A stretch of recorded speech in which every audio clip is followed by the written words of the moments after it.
There is a big change happening right now that you have to pay attention to, and if you don't take advantage of this, you're going to be left in the dust and you're probably going to lose all of your SEO traffic. Hi everybody, I'm John Lincoln with Ignite Visibility, and today I'm going to tell you about EAT and what that means for you, and 3 really important things that you can do so that you can get better rankings in Google and protect yourself by future updates that could take a lot of your traffic.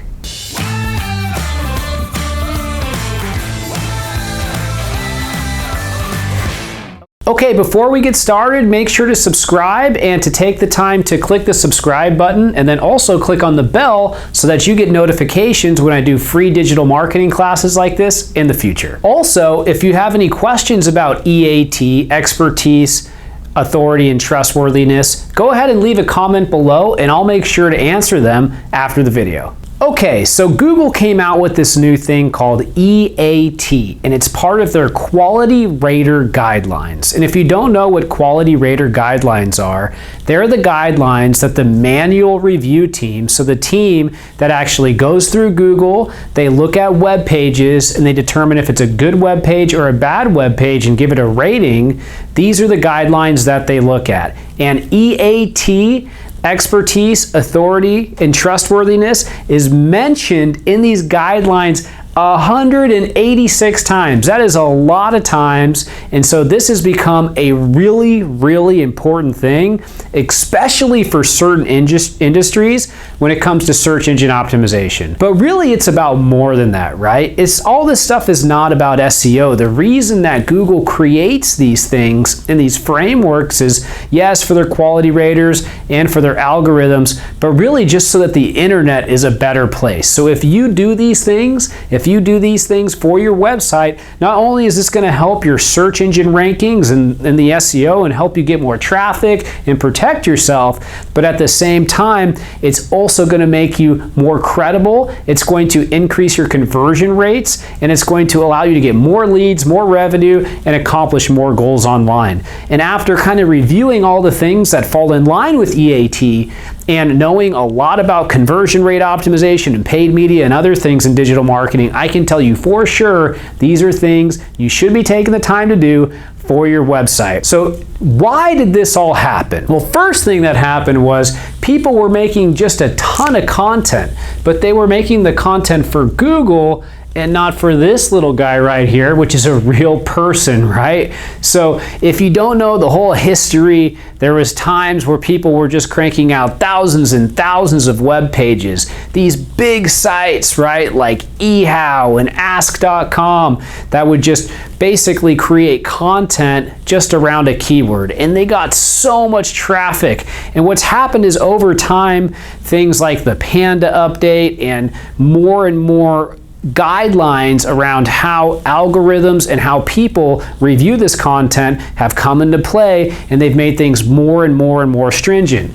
So now EAT is just another iteration of that, and the most important one that we need to look at right now. So it stands for expertise, authority, and trustworthiness, right? And so these are the 3 factors that we want to look at now when we're looking at a web page, and there's quite a bit that actually goes into them. So first thing, when we're looking at the E, right, for expertise, you really need to break it up into 2 different areas. So there's formal and then there's everyday types of experts.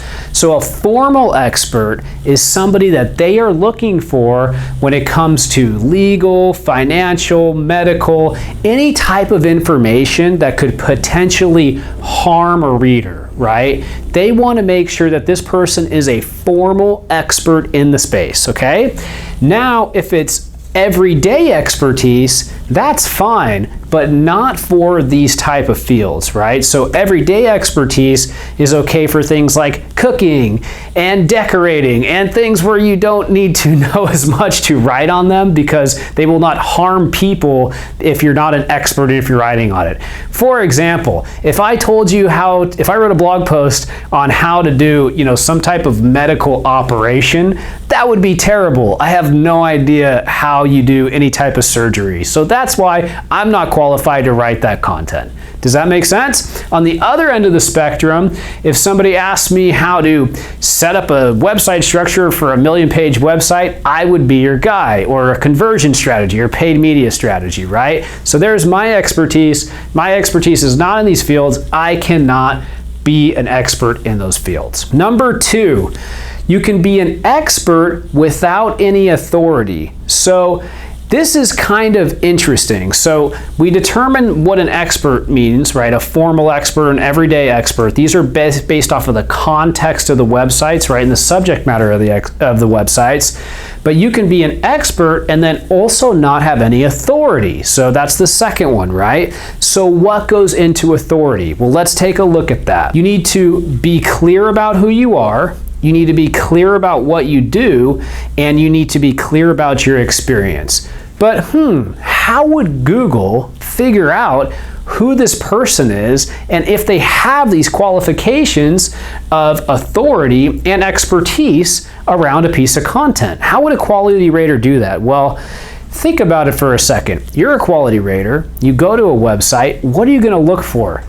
Aha, you're going to look for the person who wrote the content. And this has been a really big, important thing when we've helped people recover from this. By the way, we've helped quite a few websites recover from penalties from this. And this has been one major point that's been really, really helpful in our checklist of all the different things to do. So if you have a photo of yourself, or the expert, and then you also have a bio, and then you address each one of these points here, that's going to allow the quality rater to see that there's somebody associated with the article who wrote it who is an expert, and if they can click in, see an author page, that author page has all the credibility. Other things you can do is have very credible links that are pointing at the website and that you're linking to off of the website that support the claims that you have, and then a great reputation online. So if you search for things like scam, they look at your reviews, all that stuff. If all of this lines up well, then it's probably a credible website. If there's hundreds or tens of 1- and 2-star reviews around a person who wrote this article or around the business, that's not going to be good. If there's legal complaints, there's things that they find online that are associated with it, that's also not going to be good. So this, in a way, there's a small rep management component associated with it if you did have rep management issues that you would have to watch out for. All right, let's get into number 3, trustworthiness.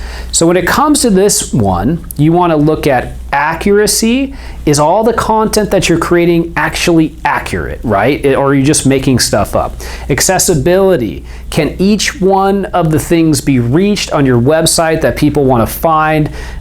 Is it easy to kind of navigate? And sources. Are you sourcing all your information? So if you make a claim about a fact or a figure, 99% of people who tried X, had this outcome. Is there a source? Is there a study associated with that?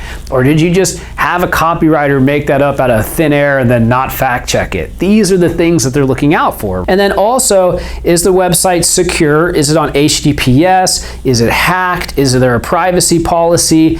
These things make a big difference, right? So these are very, very actionable items for you right here, right? Making sure there's sources, it's on HTTPS, it's not hacked, you've got a privacy policy in place. We talked about the bio and then the photo. That's another actionable thing. And then making sure that you've got a formal expert who's designated for that type of field, okay?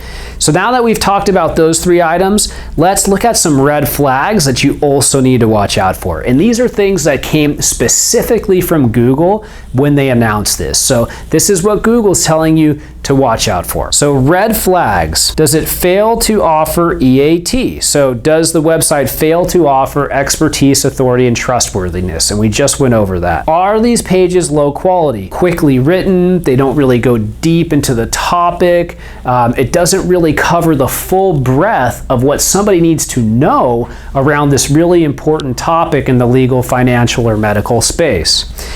Is the headline clickbait? So this is something to watch out for, right? There's been a lot of discussion around clickbait lately. You can't go too over the top with it. You can't promise something and not deliver on it in the article. Otherwise, that's going to be something that hurts your website and allows you to be hurt, especially under the EAT. Are there ads that are distracting or gross? So even if you've got this amazing website, they will lower your quality, score, your expertise, authority, and trustworthiness score, your EAT score as far as the quality. And that will happen because you've got ads on your website that are from some network, and they've got kind of like gross images associated with it. And when people see it, on a financial or medical type of blog, and they see these nasty ads, it's something that really hurts the credibility. You don't want to have bad ads associated with a good site. That's a general rule, right? And there's quite a bit that actually goes around that outside of this as well. And then is the Your Money, Your Life author info there. So Your Money, Your Life is a term to describe content and websites that have to do with your money or your life, right? And you need to make sure, as we discussed earlier, that author information is there so that people can find it. And then finally, if that information is there, but the author's got a terrible reputation online for being a liar or a cheat or bad reviews or malpractice or, litigation, these are things that would actually be looked at by the quality raters, and they would determine that this website is not a very good one and one that they don't want to have ranking in Google. So that's it for 3 things and then some red flags that you want to look for when it comes to EAT, expertise, authority, and trustworthiness. I hope this was interesting to you. Make sure to like, comment, and subscribe. And if you have issues with EAT, make sure to check out a webinar that I have coming up really, really soon. I'm going to be going into a much deeper dive on this, giving you actionable items, and I'll make sure to leave a link inside of the description area so that you can check it out. Have a great day. See you soon. Bye.